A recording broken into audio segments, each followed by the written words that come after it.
I want you to listen to some of the stuff that God had been doing behind the scenes. You see, for about 400 years, if you remember, all of the studies I know we've mentioned this, that God was quiet in the intertestamental period, right? Between the Old Testament and the New Testament, God got quiet for about 400 years, 4.5 centuries, that is. And about 27 BC, there was a lot of war in those 400 years, by the way. There were 3 Caesars that were vying for power. There had been Julius Caesar, and he had a grandson called Octavian. And Octavian comes along, and he begins to fight with the others that are contending for the power of the top throne, the Caesar's throne. And he eventually, after all these wars in the Bethlehem Basin, they call it, he succeeds in defeating everybody else. And in 27 BC, right before Jesus is born, there's peace in the land. There's actually what's called the Pax Romana. And in this Pax Romana is this man, he is born Octavian, but he took upon himself the title Augustus. And Augustus meant the exalted one. And so he took on Exalted One as his title, and they used to call him Lord Caesar, Prince of Peace, Savior of the world, a God whose birthday is considered glad tidings. Does this sound weird?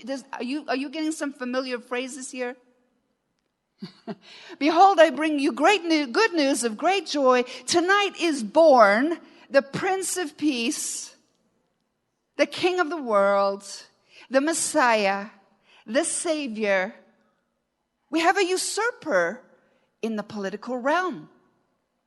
And apparently this is from an ancient subscription, so just read this. It's a bit heavy. The language is a bit awkward. It's right from the Greek. But here we go. The providence which has ordered the whole of our life, which means the universe, showing concern and zeal, has ordained the most perfect consummation for human life, a birthday party, by giving it to Augustus, by filling him with virtue for doing the work of a benefactor among men, and by sending in him, as it were, a Savior for us and those who come after us, to make war to cease, to create order everywhere. The birthday of the god Augustus was the beginning of glad tidings that have come to men through him.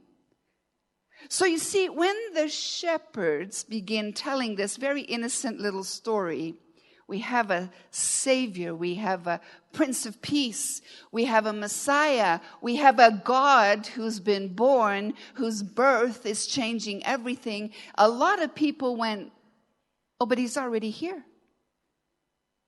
His name is Caesar Augustus. He's the one that brought political power. Who is this baby? What do you mean? What do you mean Bethlehem? Bethlehem? What good comes out of Bethlehem? What good comes out of Nazareth, right?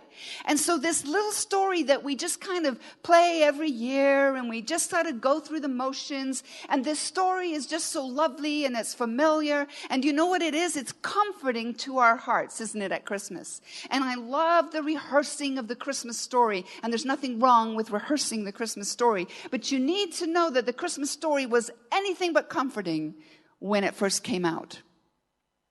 Anything but comforting. It was subverting a kingdom. And any who heard it said, don't let Caesar hear that.